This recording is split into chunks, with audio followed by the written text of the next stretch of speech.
everyone, and welcome. From our perspective, we see our heroes, our pop stars, through the lens of their work, their product, their music, their videos, their image, their interviews, and also opinion about them. And how I see someone would be very different to how you see someone. Maybe there'd be some similarities. For me, what's interesting about our guest today, Melanie C, is how I saw you when you first came on the scene many years ago was almost like a friend. As the females that I knew, as someone a bit tough, someone who definitely had her feet firmly on the ground. The one in the band that had the talent, I'm not putting the others down, but the one in the band that had the voice. And I think also there was a quality about you which was the one that didn't really want to garner the most attention. You were the one that was a little bit in the background. Now, what I find interesting is there has been a search for identity and a sort of marriage of your identities, which you've been going through, which really permeates in your music today. And I want to come to those identities in a minute, but I just want to read out how you've described yourself. You've embraced all your identities as sporty, as a mum, a girlfriend, a cleaner, a cook, and a therapist. So I want to get onto that in a minute. But you're here in Hamburg, and you're a part of the jury of the Anchor Award, which means that you're seeing all these bands and artists. How do you go about judging another artist when you're an artist? Because I would imagine that's really quite difficult, if not painful. I find it really difficult, actually. I almost have to not be an artist, and just look at it as a music lover and not even judge, just kind of go on, how it makes me feel, what impresses me. You do have to critique, we have to find a winner at the end of the day. And we had our first deliberation last night, and we were just so gushing about the two acts that we'd seen. And it's like, come on, guys, we're going to have to get down to the nitty gritty. We see lots more artists today. So it's tough, but I think it's always to be done with kindness as an artist, because you know what it's like, you have empathy for these people, and they're remarkable. To be nominated for this award means that they are, the standard's incredible.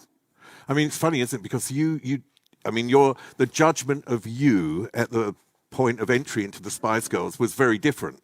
It was a casting. Did you take anything from that, which may have been a weird experience back then? Did you take anything of that and say, "Oh God, I don't want to be like the people that judged me back then. I want to do something different"? Oh wow! I grew up performing. It was always my passion, and I did a lot of dancing as a kid. And I always wanted to work in music, but I knew it was an incredibly difficult industry to get into. So I went to Performing Arts College. In my youth, well, that seems like a sensible option, not realising that actually working in musical theatre was what I was hoping to do, is incredibly difficult in itself. So going through that process, there's a lot of rejection, and auditioning is a necessary evil. So I was quite used, I suppose, to being judged, but I don't think that us humans are very good at it. I think we have feelings about, anyone who criticises us, even if we believe we have a tough exterior and we build this shell to protect ourselves. So I think it takes many, many years actually before you begin to care less about other people's opinions. But something I'm experiencing more recently with young people is that, and maybe I was the same, you seem to have this real sense of self, So I think a lot of the younger artists that I have come into contact with seem very self-assured. And I think that's really important in this industry. Were you not self-assured at that point? Do you know what? I think I was. But I think what happened to myself and the Spice Girls was so extraordinary that nothing can prepare you for that. And it really just rocked me to the point of it being difficult to deal with. And it took me a long time to kind of find myself again within it all. I want to get onto this idea of identities, because I find that a really fascinating subject. When did that become important for you? What was the moment where you sort of questioned all your different identities, as it were? I think it first started, obviously being part of the Spice Girls, will be how most people who've ever heard of me will recognise and remember me. Of course, you know, the Spice Girls was and is huge. You know, it's global. It was a phenomenon. You know, it was a wonderful thing to be a part of. But sometimes when that's how people recognise you, you can feel like that's the only thing people think you are. And of course you're not, because we are all so many things. So when I went out and did my first solo record, Northern Star, in 1999, I think I felt quite rebellious. I was frustrated. I wanted people to realise there's more to me than Sporty Spice. You know, that is part of me, but I also have this to offer, and I can do this, and I'm capable of all these other things. So I think with that in mind, you know, you can never change people's opinion of you. But with that in mind, I think I kind of lost myself a little bit because I was trying to find this thing that I wanted to be. And it wasn't until I was back on stage with the Spice Girls last year. We did a stadium tour of the UK and Ireland. And it gave me this amazing opportunity to become Sporty Spice again. But I realised I don't become her. I am her. You know, it's within me. And it just made me feel really reflective and think about all of these aspects of my life, my personality, my career. And I just thought, you know what's really important in life is to really embrace yourself, to embrace all of those things. Because if you don't, nobody else can. But these monikers that you were actually given them, weren't you, from a journalist? You weren't actually, they weren't the initial, so to speak, the initial part of the Spice Girls. They were given by a journalist. Do you think that when you, in essence, change your name, because, you know, you became Sporty at that point, do you think what happens is that then you live up to that name? So, for example, you know, you have Boy George, who was a bit of a China doll and remained sort of youthful because of the moniker. Lady Gaga, you know, then you're getting sort is she a lady? Is she a bit mad? Do you know what I mean? It's sort of that thing.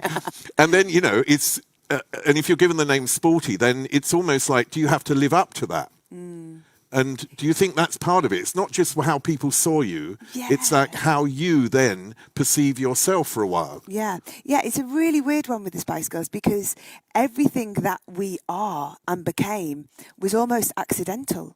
You know, we started out really ambitious girls. We wanted to make music. We wanted to travel. We wanted to be famous. And girl power really was born because we experienced sexism within the industry really early on. And you know, I don't want to, it wasn't outrageous, but it was business. You know, it was like, girl bands don't sell records, you know, or they'll never sell as many as a boy band because girls buy records and they want to buy records by boys. You're not going to get on the front of this magazine because we need to put boy bands on the front because that will sell us more copies. So that, for the Spice Girls, was the red rag, like, to the bull. So that was where we started talking about girl power, but it gave us something to shout about. You know, it gave us a little bit of a mission. And it kind of became our ethos. And then we quite quickly realised that we had, you know, a huge following, you know, gay men we had a huge following with as well. So then we thought, we can't be screaming about girl power when we've got all these, you know, young guys following and supporting us as well. So we started talking about equality. And then, you know, it's so weird how it all became because we originally all wore similar outfits. We looked at girl bands before us, you know, and historically people had been dressed the same or at least coordinated. And for us, someone always looked stupid. You know, if we were in something quite casual, Victoria was uncomfortable. If we were in, you know, smart little dresses, I felt silly. So one day we were at rehearsals all kind of wearing what we all wear. And we were like, why don't we just do this? Why don't we just wear our own thing? And it was very chaotic, but we are chaos. And it just all became this thing. We were given these nicknames. I am really athletic. I wore sportswear. You know, it's kind of weird. But we did become caricatures of those nicknames. Well, the funny thing is, being back with the girls last year, we are these things, these, you know, these caricatures. There's no getting away from it. We were working, we had a wonderful ensemble of dancers and they would laugh at us because we literally live up to, to these, you know, stereotypes almost. It just is who we are. So that's kind of confusing in itself, because I think I was trying to escape who I really was, you know? So that was where all this confusion came in. So this was a sort of process of acceptance, really. But you talk about, at the time of your first solo album, did that trigger a depression? Because I know that you've been through a depression. So did that trigger the depression, or was that through something else at that time? I think these things are complex, you know, and I've always felt it was circumstantial because of what had happened to me. You know, as a kid, I'd always been a very positive person. It hadn't been anything I'd suffered with up until this point. And, you know, my life felt completely out of control. And, you know, I suffered with an eating disorder as well. And I think with many people, it's a form of control. It's one of the only things you can control when your life is in such a chaotic state. Yeah, I think dealing with the things you deal with, being thrust into the public eye on that level, nothing can prepare you for that. You know, reading about yourself in the media, everybody's opinion on you being photographed, being criticised, not only the way that you look, your personality, what you say, what you don't say, your talent, all of these things. And it's a lot to take on board as a young person. And I think I'm also a very sensitive person, as many artists are, you know. So I just think it was the pressure I put myself under, the pressure us girls put each other under. I think it was just all of those things rolled into one. An unsustainable lifestyle. You're travelling constantly. I wasn't nourishing myself properly. I was obsessively exercising. And one day my body just took over my mind and said, this has to stop. And that was when I was diagnosed with depression in 2000. Do you think fame is like a sort of mirror to yourself, where you're, you know, when you, I'm saying you, when someone gets up in the morning, when one gets up in the morning and looks in the mirror, you find the spot on your face, don't you? And you concentrate on the spot rather than anything else. And then it becomes a sort of obsession. Oh my God, I am a spot sort of thing. And for me, I just have the feeling that fame, especially on the level that you had fame, provided this sort of negative mirror, because you're involved in reading these articles, you're actually taking on board other people's opinions. Yeah. Is that the mirror, or were there actual people around you who could ground you and say, you know, hey Melanie, it's not really like that? I think for us, going through that situation, we had each other that was experiencing the same thing, but it was new to us, and it was new to everyone around us. So we had this incredible support network of our friends and our family, people who'd known us forever. But they don't really know how to deal with it either, you know? And I feel really strongly about young artists. And I feel like it is the responsibility of labels, of management, to protect and take care of young artists. When in the 90s, I never had any emotional support, psychological support. And I think it's important, because I think you see a lot of victims of this. And a lot of people suffer, sometimes unnecessarily. Yeah. Do you think that coloured the view of the Spice Girls at that period? Did you sort of fall out of love with the idea of the Spice Girls for a while? Do you know what I mean? I know you'd gone solo, so in essence you'd broken away. But did you also fall out of love with what you'd achieved? Do you know what I mean? Because I think there is a part where you fall out of love and then you come back and go, you know what? Actually, I did do something great back then. Do you know what I think I've done? Over the years, I've kind of dwelled on the negative, which is hard, because it's hard not to, because you do so many interviews and people often want to talk about the negatives. And what was wonderful about last year was it gave us an opportunity to celebrate the wonderful things that happened, because it was amazing. It was incredible. The good stuff, I feel I can say that now because I'm over it, outweighs the bad stuff. You know, you can never take that away. My absolute childhood fantasies were realised and continue to be. What were they then? What were those childhood fantasies? Were they meeting people like Mandela? Were they being famous and a centre of attention? Were they being, you know, a singer in the most famous pop group in the world at that period? It was all about me. Yeah. I think, you know, as a kid, when you aspire to be famous and to be a performer, it really is a very selfish wish. I didn't think about other people. I didn't think about being in a band. I wanted to be the next Madonna. That was in my head, my dream. But unbeknownst to me, I was going to be part of the biggest girl band in the world at that time, maybe of all time. But so I'll take that. I'll have that. But I think alongside this whole mirror thing and dealing with, someone said to me once, people's opinion of you are none of your business, which I think is really good advice, because it's so true, isn't it? I don't like everyone. I can't expect everyone to like me. But along with that, I also felt you spoke in the introduction in the beginning about, me seeming to be somebody with my feet on the ground, which I am.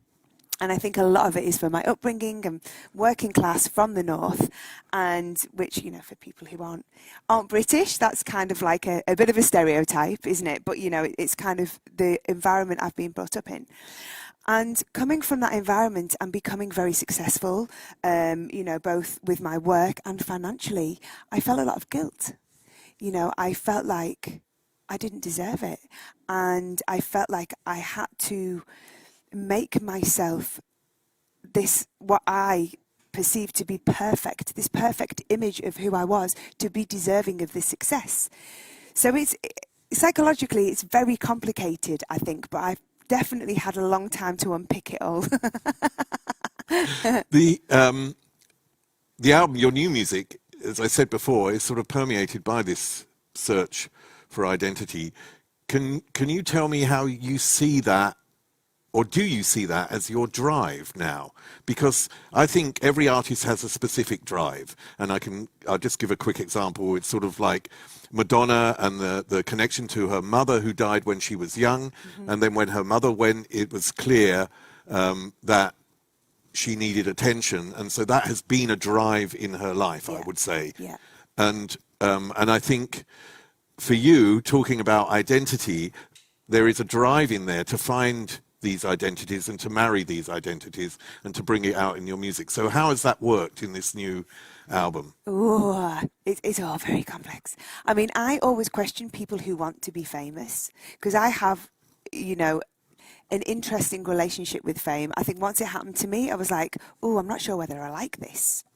The attention and the lack of privacy sat quite uncomfortably with me, which is something I didn't kind of bargain for. So, I've kind of questioned that. And I think, like lots of people who come from, divorced parents, I was searching for my place in the world. I am the only child of my mum and dad. I have half siblings and step siblings, but I kind of sometimes felt like I didn't belong, that maybe I was a bit of a burden. So it was almost like I had to find my place in the world. And I think that's partly why I have such a special relationship with the LGBTQ plus community as well. I had an incredible time last year touring prides all over the world with Sink the Pink, who is a creative collective.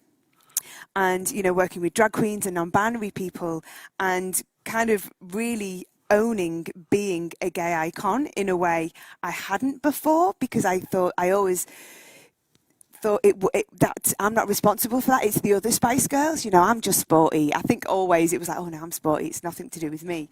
But it just gave me this feeling of acceptance, and I think that's where the Spice Girls and the LGBTQ plus community have this kinship.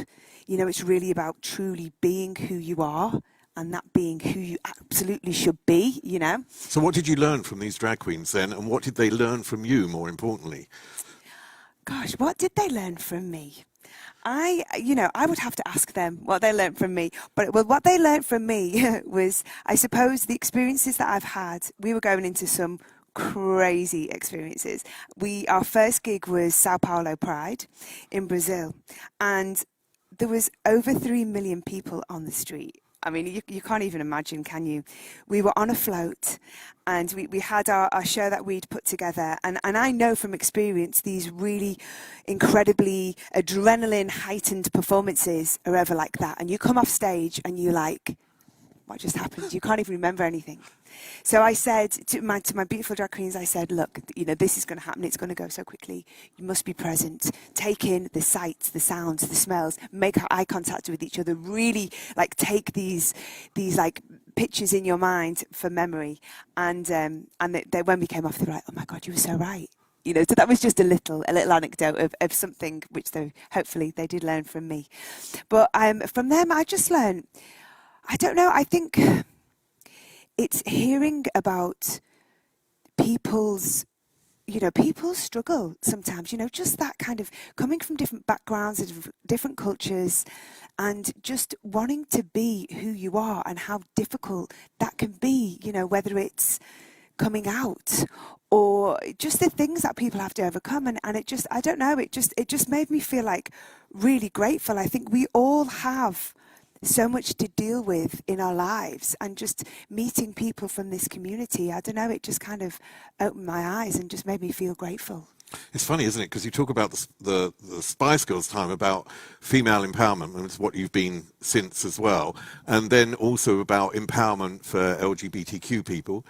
And at the same time, you have the feeling that you were not empowered yourself back then. Yeah. So there's this sort of, you know, you're like doing stuff for other people, but in essence have ignored your own needs. Your own needs, absolutely. And then I felt guilty for that.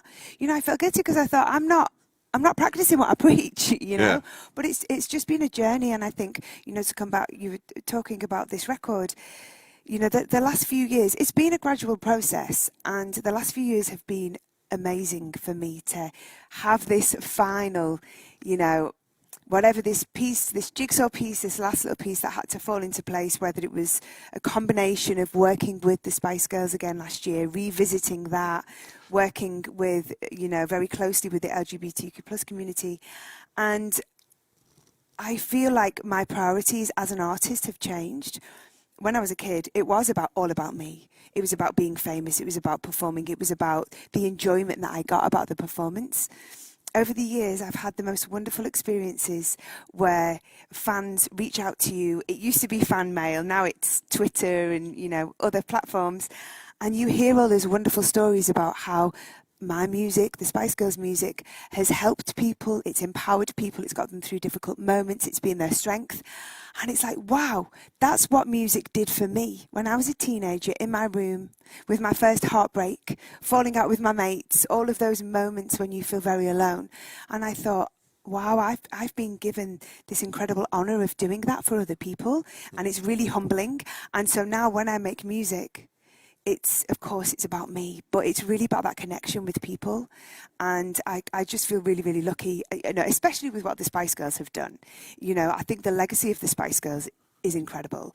And yeah, I just feel lucky that I've been given the opportunity to do that. I mean, when I listen to your new music, I mean, there's some real thumping tracks, and I have the feeling, and it's a little bit, I'm going to compare this to Madonna, who was your childhood hero, but Madonna has a problem. When she releases music, she has such an enormous legacy. It doesn't matter how good the current music is.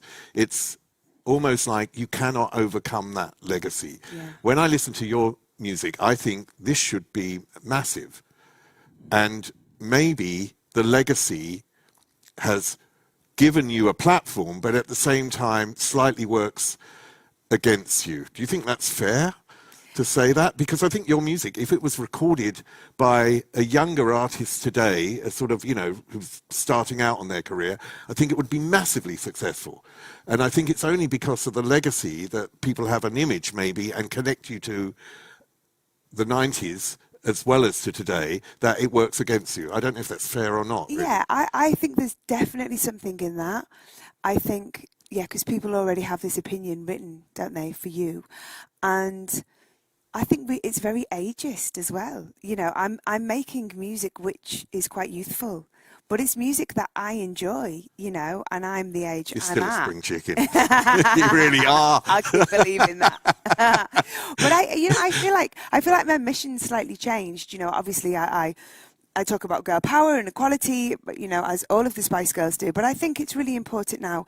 I do see a little bit of a shift in entertainment, you know, definitely in the UK, and I don't know what it's like here in Germany, but, you know, women of a certain age until quite recently were bumped off the telly. You know, there wasn't great roles for women in movies, which is changing.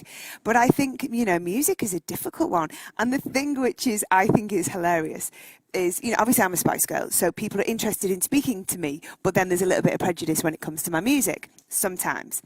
And it's quite hard to get played on certain radio networks because of my age. But my old lady face isn't offending anybody on the radio, so what's that about? You know, Exactly. I don't sound old, I just look it. Just wait another 20 years. It doesn't make any sense to me. You know, they'll have me on the telly. But, so going on that message, this female empowerment message, and not just about age, but it's interesting because the Reeperbahn Festival has this program called Key Change. And the idea behind it is to convince other festivals to have a sort of 50-50 platform. Yeah. So 50% female or female identified artists to men. That is one program. In the 90s, female empowerment of the Spice Girls, we're sort of 25 years on. Yeah. It hasn't really happened, has it? It's sort of, what is it going to take, really, for there to be true equality? Oh my gosh. Well, I think is it ever going to be truly equal? You know, we've been lagging behind for centuries, haven't we? But I think the important thing is that we keep trying, you know, and I have definitely seen improvements, but it does feel like it's not as, you know, changing as quickly as it should be. But yeah, we just have to keep pushing, really. I mean, for artists, you know, obviously at different levels, I mean, some of the most powerful artists in the world, you know, over the last 20 years have been women. You know, when you look at Beyonce and Lady Gaga and Rihanna, of course, there's been guys out there as well. So I don't think there's an imbalance in that world, you know. I think the possibilities are there. But I think when you look at, you know, studios, labels, if you're looking at, you know, even musicians, you know, it's hard. I think lots of females, you know, put female bands together, but it's quite hard to find those musicians. It's not like there seems to be so many more men available. So it's just like baby steps, isn't it? Before we started the chat today, we talked downstairs, and I hope this is all right to sort of mention this, and you can ignore it if you want. But I told you about my mother and when she passed and what she said to me on her deathbed and how that has stayed with me and been such an important facet to my life. And you mentioned also something. Would you be willing to share that? Yeah, well, yeah, it just made me think of my nan, who passed away a few years ago.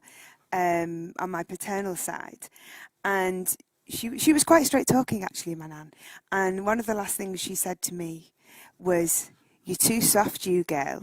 She was from Liverpool, and you know, it's very true, and it's something that stays with me because I think in my youth, especially, well, even in my adulthood, I've kind of allowed myself to be treated sometimes in a way that isn't right. You know, I've kind of stayed quiet and I've wanted to keep the peace. And I think this actually, yes, she's been influential in this album, I suppose, because it's time for me to speak up, you know. And there's a lyric in Who I Am, which is the lead track from the album. And it's like they don't recognise when I'm being honest, because I wasn't before. And I think, you know, that really comes from, because I never used to speak up. Now when I do speak up, it confuses people. They're just like, oh, well, you know, she's piping up. What's she piping up for? What's wrong with her? And it's like, well, you know, I've always felt this way. I just didn't have the confidence to say it. Do you think she knew exactly what you needed in life to sort of stand up and be powerful and be who you really are? Yeah, I think she did. Well, I must say, I love the new music, and I wish you so much success with Melanie C, the album. And thank you for being here today. Thank you. Lovely to meet you.